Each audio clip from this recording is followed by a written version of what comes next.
Welcome to the Wibbly Wobbly Timey-Wimey podcast. I'm Talia Franks, media critic, fanfic enthusiast, and I'll take any gossip you have. And I'm Lucia Kelly, expert at applied analysis, and I won't be told. It's a defining trait. And we're here today for a Wibbly Wobbly Minisode. Today we're talking about Flux, Chapter 5, Survivors of the Flux, which aired on the 28th of November 2021. It was written by Chris Chibnall and directed by Azure Salim. Reminder that time isn't a straight line. It can twist in any shape, and as such, this is a fully spoiled podcast. We might bring things in from later in the show, the comics, the books, the audio dramas, or even fan theories and articles. With that out of the way, that huge monolith doesn't look foreboding at all. So let's get in the TARDIS.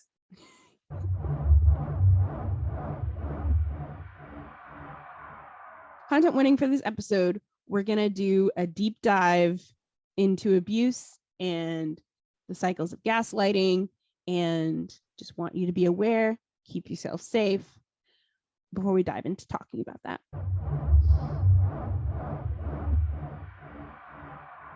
IMDb synopsis says, as the forces of evil mass, the Doctor, Yaz, and Dan face perilous journeys and seemingly insurmountable obstacles in their quest for survival. Our synopsis is that this episode is so jam-packed with story threads, they are as tangled and messy as Talia's sleep schedule. I thought we'd seen the worst of the structure issues with Once Upon Time, but at least with Once Upon Time, I was like, the vignettes worked as separate little things. It did not work this episode. It was so messy. It was so all over the place. Yeah, this episode was a hot mess. Oh my goodness.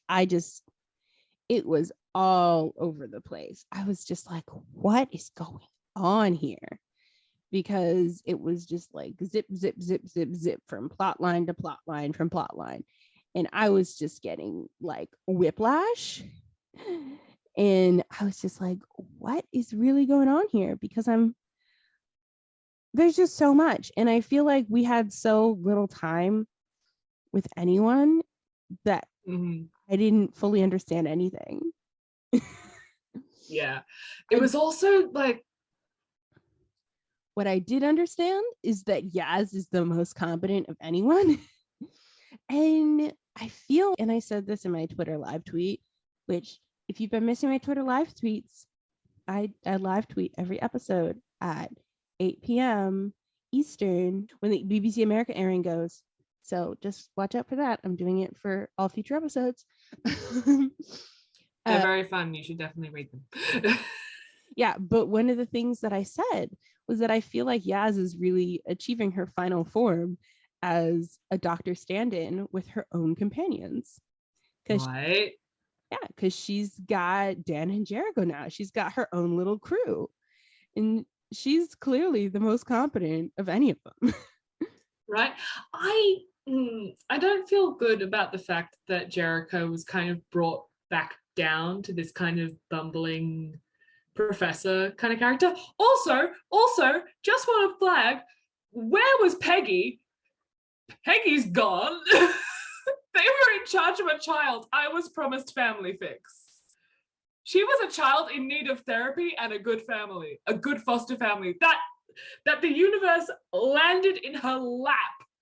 And somehow we're like, oh, we can't afford that child actor. Or like, we can't be bothered with that child actor now. I'm sorry, there was a child? Did you forget? I think it's probably just that they couldn't afford to age her up 3 years. Do you know what it is? Because that vicar also got sent back.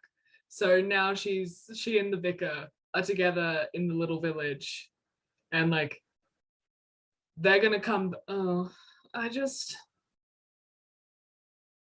Also the writing in this episode was like subpar. Like it was so many repeated lines, so much repeated dialogue. It was so unnecessary. Yeah, Chibnall, you've done better. Chibnall wrote Broadchurch. He has done better. Right? Every time I watch an episode like this, which is so chaotic, so messy, so much unnecessary dialogue, the amount of I can't remember whether I heard this in a podcast or read it somewhere as criticism, but ever since I heard it or read it or like consumed it into my brain, I have not been able to stop thinking about it. And it's that Chibnall writes stage directions into his dialogue, and it's so unnecessary. And I'm like, you're so right. So much of the dialogue is stage direction. You don't need, it's a visual medium, my man. Like, you don't need to tell us what we're seeing.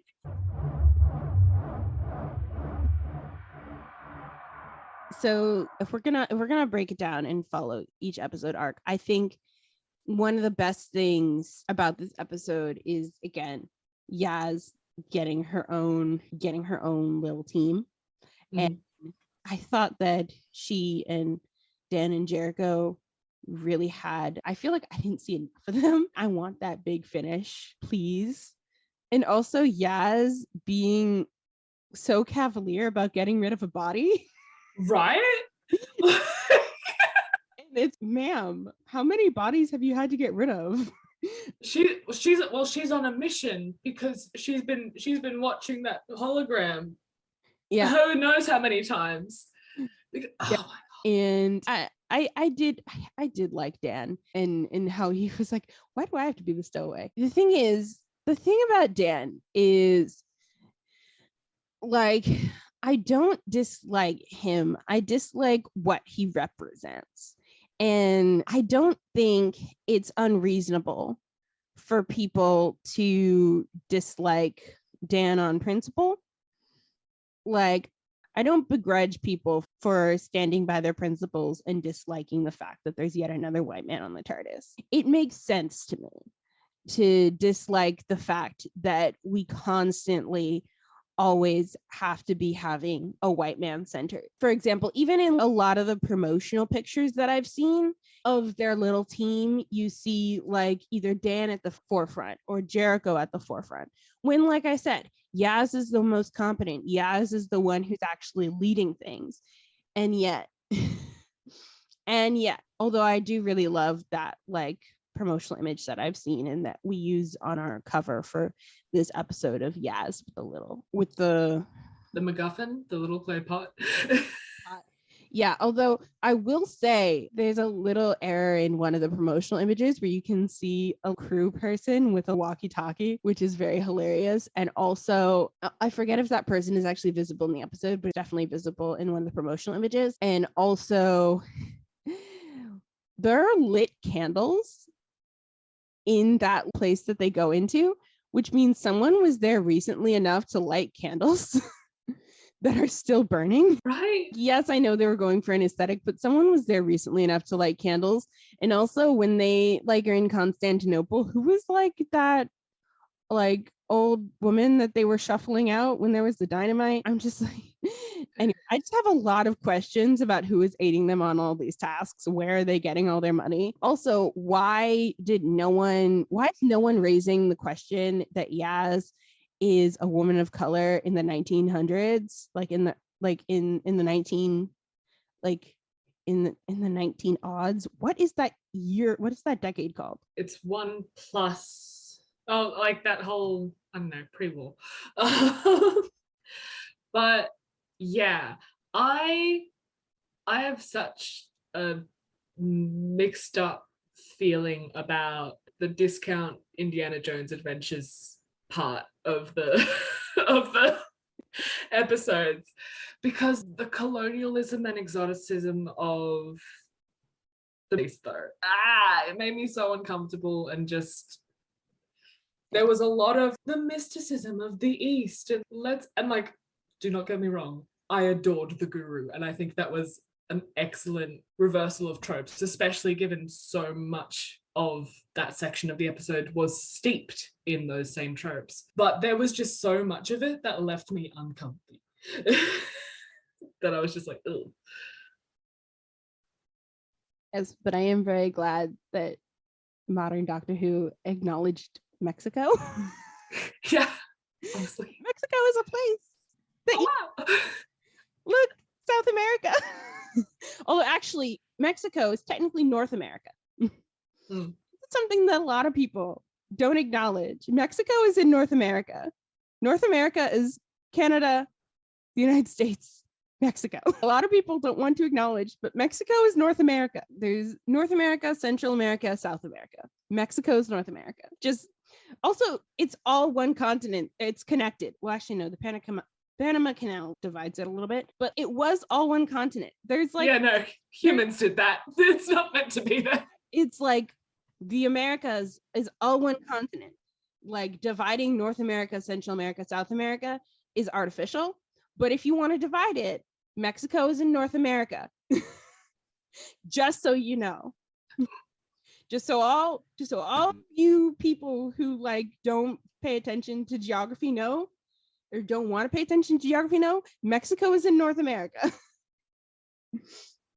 Sorry, I needed to get on my little soapbox, my little geography soapbox.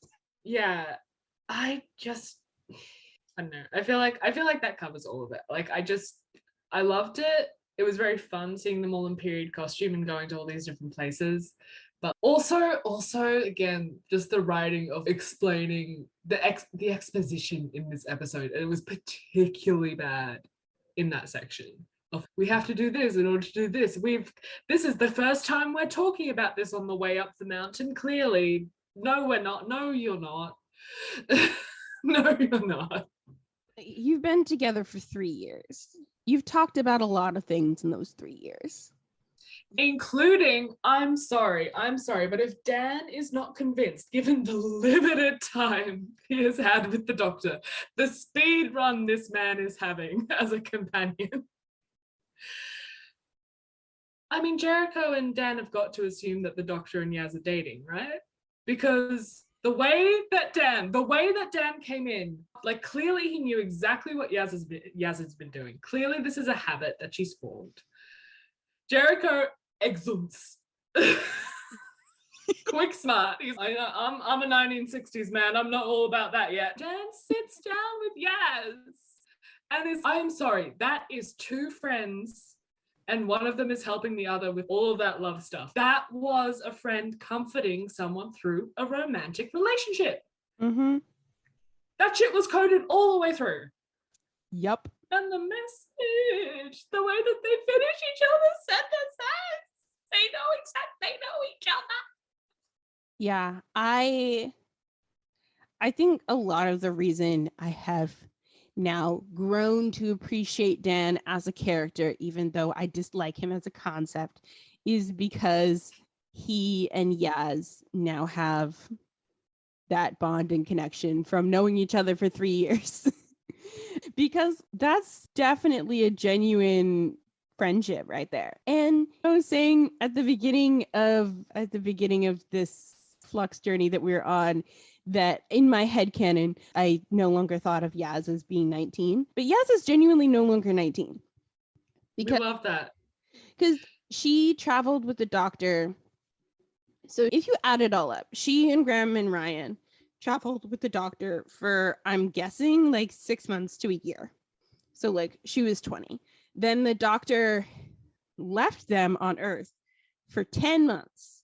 So she was like probably 21 at that point. And then she and the Doctor traveled together alone for an indeterminate amount of time. We don't know. That's our time. We can choose exactly how long that is. But it was long enough for Yaz to learn how to pilot the TARDIS, long enough for Yaz to decide to quit her job. I'm guessing at least another year. So I'm guessing at the beginning of Flux, Yaz was at least 22, if not 23. Now it's been an additional 3 years. Yaz is, I'm ballparking, 25, 26 at this point. So like it is now canonical that Yaz is mid to late 20s. I love that we've moved the Doctor's love interest up a decade. That's progress, I feel like. We're out of the teenage years, finally.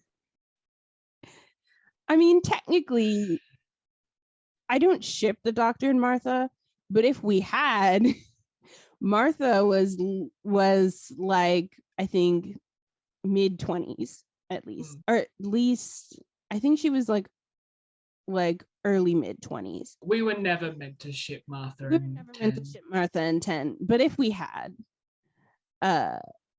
like, never mind that if 10 had actually given her a chance, they could have been a match. Like, I can see it. I can see the vision. I can see what Martha was seeing. It could have worked.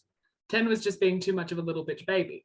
Like 10 is such a little bitch baby, honestly. I don't like 10. I can't wait until the main season is done with 10. 10 is my least favorite Doctor. I'm sorry, I know that's controversial. It's okay. We all know how much you love David Tennant, so it evens out. Love David Tennant. I do love David Tennant. All right, we are off topic. Let's move on to the next story. Do you want to tackle Tekdeun or... Oh, also, wait, before we move on from Misadventures in Mesopotamia, I do want to very briefly say I'm so happy that Mr. Liverpool finally has someone to talk to and doesn't... He has someone who, like, he trusts to not consider him crazy.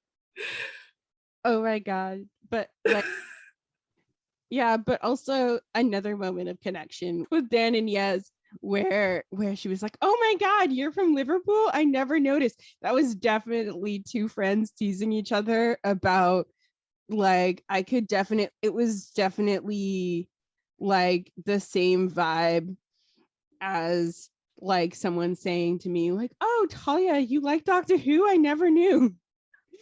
Like, definitely the same vibe.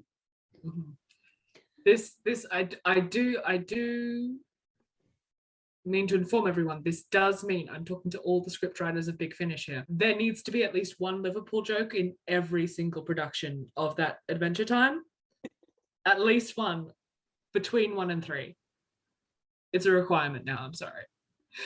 All other scripts will be rejected. Yeah, I can't wait for this Big Finish to happen.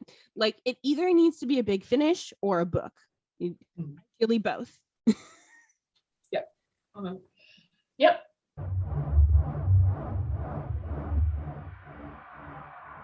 So just to quickly talk about Belle and Covenista and Vinder and Di. When Belle and Vinder barely missed each other, I nearly threw something at the TV. Chibnall, how could you? That's just hyperdrive. Someone needed to get out of here in a hurry. Sir. I could not. Also, when Vinder got snatched up in Passenger, I was so mad that I tried to write "fuck you, Chris Chibnall," but I accidentally wrote "fuck you, Chris Chipotle."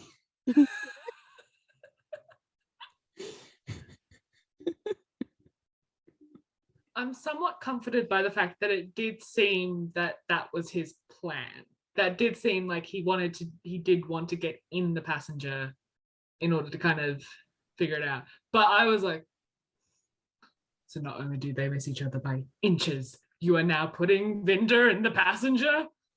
Yeah, I do like that it means that Vinder and Di are interacting, which means that Di is going to have a bigger part, because I was very worried, and this is something that they were talking about on Queer Archive, and I feel like I cite them all the time, that it's just free advertising because they deserve it, because every single one of our listeners, if you are listening to us, you should be listening to Queer Archives. Yeah, but they were talking about how if Di only exists to be someone who is a victim and is just like basically bait and only exists as someone to fight for, then that's not good representation.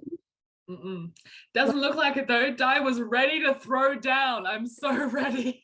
I'm so ready. Also, she was like, I'm from Liverpool. That's how you know she and Dan are meant to be together. They can't shut up about Liverpool.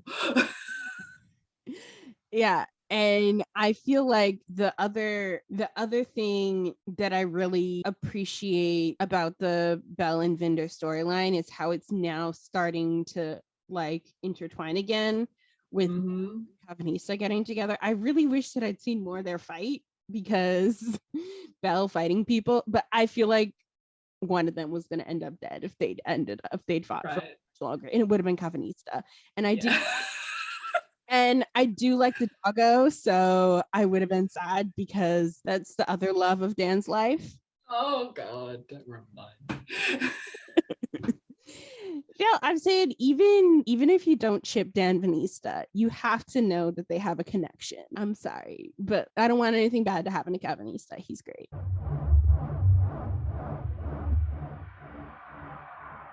God, the Centaurans are back. I do not care for these potato heads.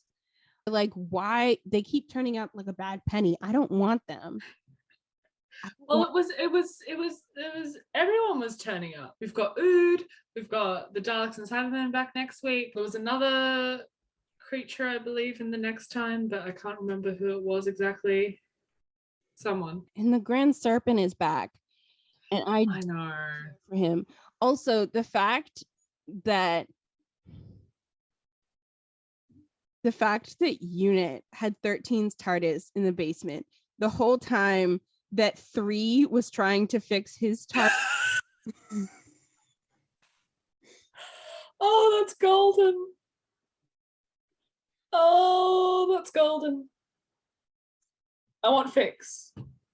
I want so there were a lot of really cute little flyby references to Classic Who during that whole bit, which I adored and appreciated. But oh my gosh, that would be so funny. Can you imagine 3 finding 13's TARDIS and being like, the fuck? The fuck? I know this ain't mine. I know this is not mine. It's not my one. Also, where are all the other doctors during this? This feels like it should be a multi-doctor story. But also, the other thing that was striking me about this episode and that stood out to me is Kate is back. And the thing I love about Kate being back is that it explains why Unit disappeared. Because in the 2019 resolution New Year special, 13 goes looking for Unit to help out with this Dalek situation, and Unit is completely gone. It's disappeared. She can't find it. So, but it makes sense because in 2017, the Grand Serpent dissolves Unit. Obviously, he doesn't truly dissolve it. Because he's able to use Unit resources to help the Centaurans, but he makes it go so underground and he takes it over. So Kate goes dark. I'm assuming that Osgood also goes dark later. So nice to get a mention of her. Hopefully we'll see her next episode. Yeah, I'm hopeful we'll see her next episode or see both of them. So just wait until we get to the Zygon episode. I fucking hate that episode. I have someone in mind for who would be a good guest, but I don't want to make them watch it again. Anyway, the Zygon episode. Fucking don't get me started. Anyway, the point is, I'm glad Kate's back. I'm glad that it explains why Unit was gone in 2019 and also why Kate is disappeared in 13's era. I liked the little nod at the like 1970s versus 1980s Unit dating controversy of how apparently the Grand Serpent was like messing with the records and that's why it doesn't make sense. But anyway, moving along. We haven't even gotten to the Doctor's arc. Right? Doctor Who.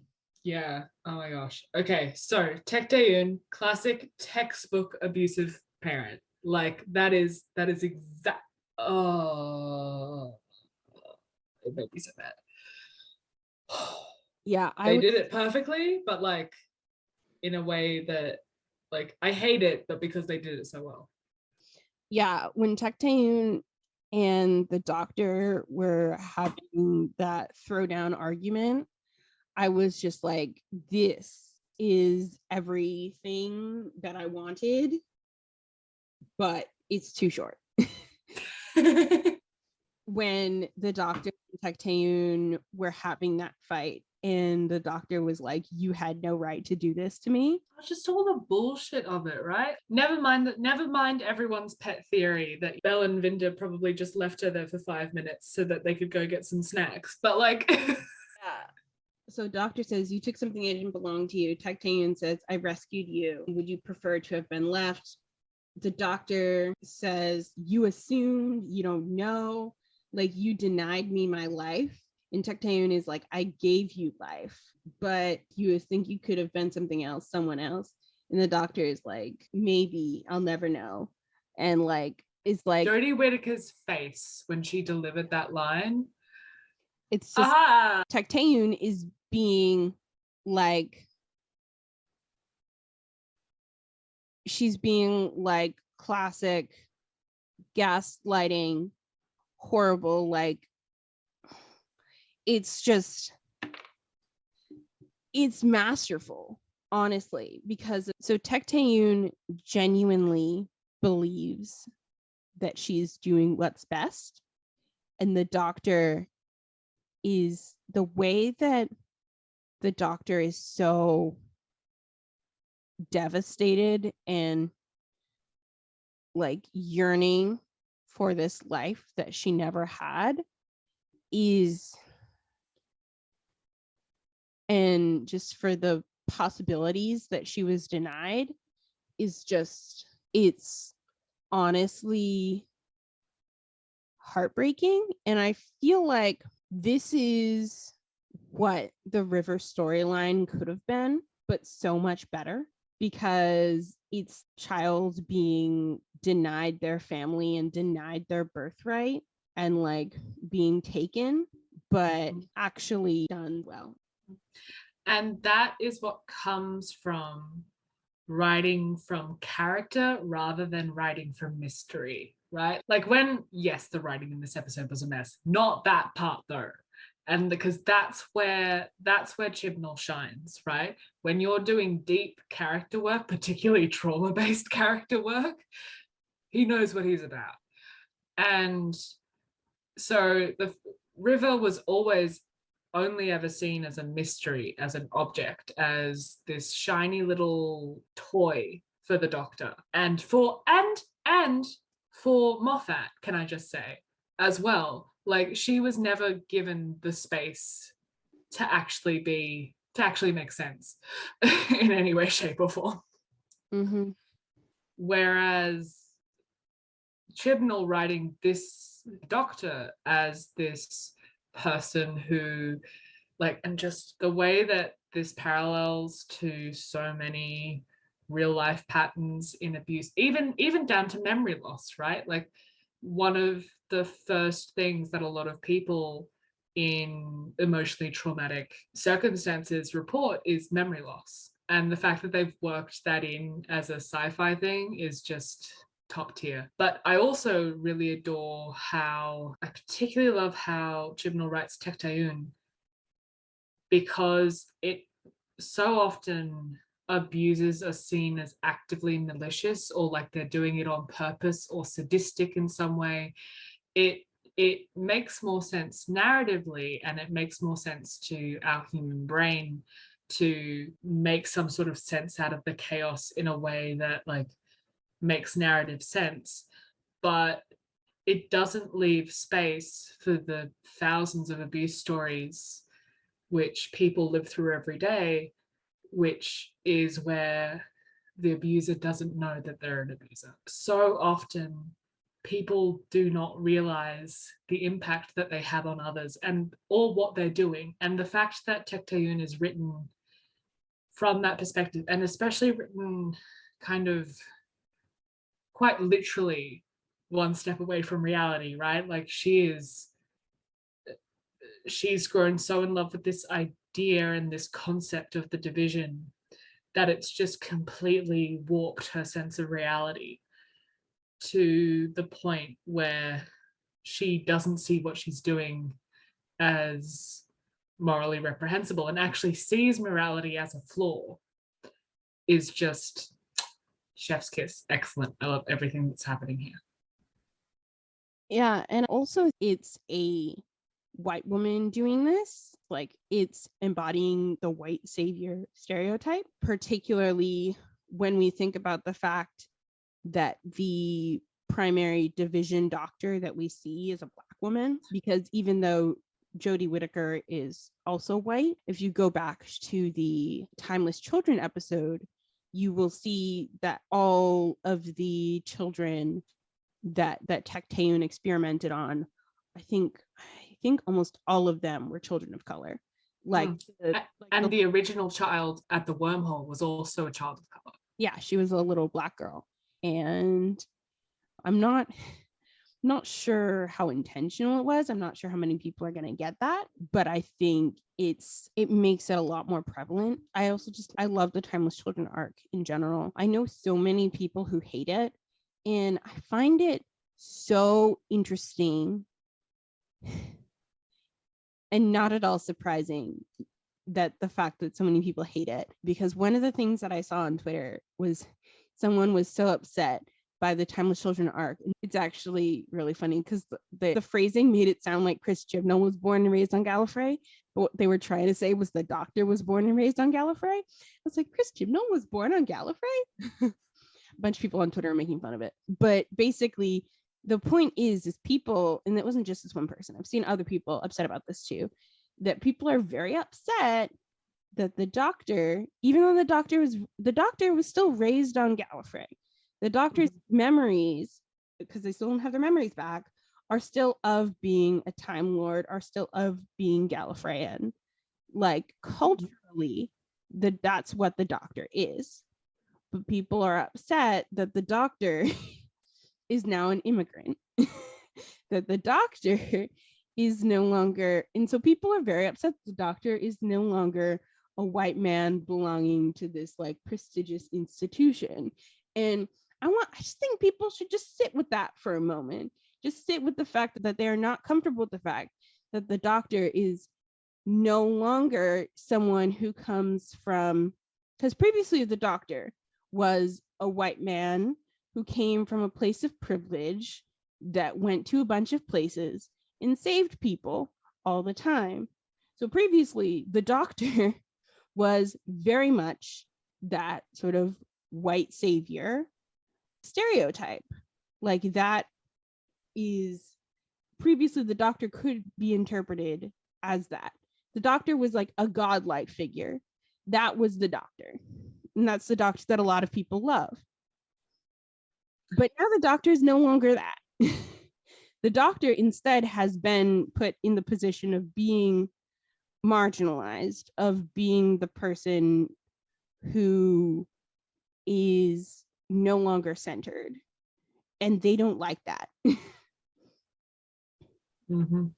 Yes, I also think it's very interesting because another criticism that I've seen is, which is like tangential but related, is that people are saying because the fugitive Doctor, and I think we can assume now the fugitive Doctor fits in before the first Doctor, like everything from the first Doctor onwards seems to be post-division, is that, and because the fugitive Doctor is characterized as this very take charge firecracker, that this idea of undoing character development, because the first Doctor is notoriously cold and calculated and learns to love humanity through his granddaughter and his companions.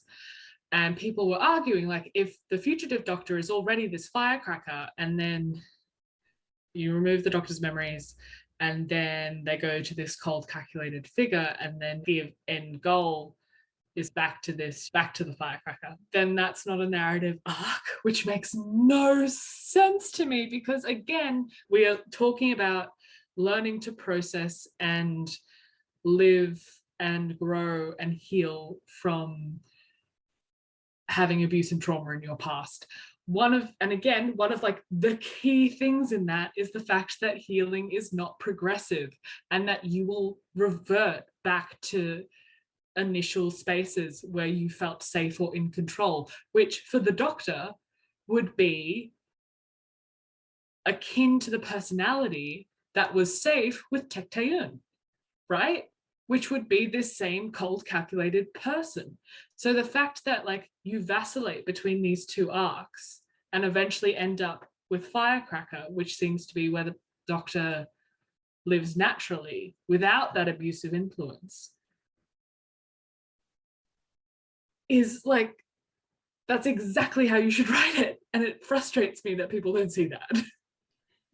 Yeah, and it honestly makes a lot of sense for the Doctor to progress like that, because that's what healing often looks like, is, like you said, vacillating from one place to another. It's often cyclical. And also, the Doctor had all their memories removed. So they basically had all of that character work undone, and they had to relearn it. Like, it's very much like what happened to Donna. She lost all of her memories and then lost all of her character growth, and then had to relearn all of that. It's, if you want to go back to the OG person that so many people love, RTD, when he removed all of Donna's memories, and Wilf goes, she was so much better with you. So she had all that character growth that got unlearned, and now she would have to relearn how to be that person. So yeah, the Doctor learned how to be like a firecracker person, like you were saying, but they reverted, and then it took them so many regenerations to become that person again. So the same. Mm-hmm. And the fact that the Doctor continuously moves slowly but surely towards their true self is proof of the strength of character, right? It's about, and also when I say safe, I mean that quite literally. It's not about whether that the shell that you create is actually good or healthy for you. It's what will cause me the least amount of pain, right? What will not hurt me. So, which is why a common response to abuse is to isolate yourself, literally, figuratively, emotionally, to just remove yourself from that pain, which again is something which is a consistent character trait throughout all Doctors, right? Like, it's just, this is entirely up my alley. I could talk about it for hours, but we won't, because we're running out of time.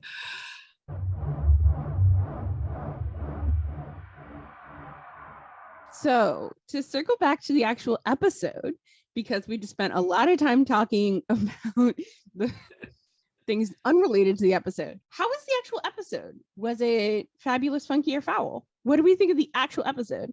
Not just the individual pieces. Because I feel like the individual pieces of the episode were good. I liked the individual pieces, but the episode itself was kind of a mess. Kind of a mess. I would put this again firmly in the funky category, which upsets me deeply. But like, it's such a mix of good and the bad. There's no, if we could just, it feels very much like 3 episodes that don't quite mesh, that were just thrown all together. If we could have one whole episode of Adventures in Mesopotamia, if we could have one whole episode of, I'm going to start calling them the Misfit Crew, because everyone's scattered all over the place. So that's Belle, Vinda, Carvanista, Di, they're the Misfit Crew. We could have one episode of Misfit Crew, would adore that. If we could have one episode of just diving deep into the Doctor's backstory, I would adore that. But like, all of them together, it's like making a cake with like caramel and cheese. What are you doing? There's too much going on here. Yeah. Also, we didn't even get to Azar and Swarm, but we don't have time for that. You'll just have to wait 5 years and then we'll go in depth again. Yeah. Thank you for listening to the Wibbly Wobbly Timey Wimey podcast. We hope you enjoyed this adventure with us through space and time. You can find us elsewhere on the internet, on Twitter, Tumblr, and Instagram at WibblyPod. Follow us for more Wibbly Wobbly content. You can find out more information about us and our content on wibblywobblytimeyimey.net, and full transcripts for episodes at wibblywobblytimeyimey.net/transcripts. If you'd like to get in touch with us, you can send us an email at wibblywobblytimeyimeypod@gmail.com. Please rate and review us on Apple Podcasts and other platforms, as it helps other people find us and our content. That's all for now. Catch you in the time vortex.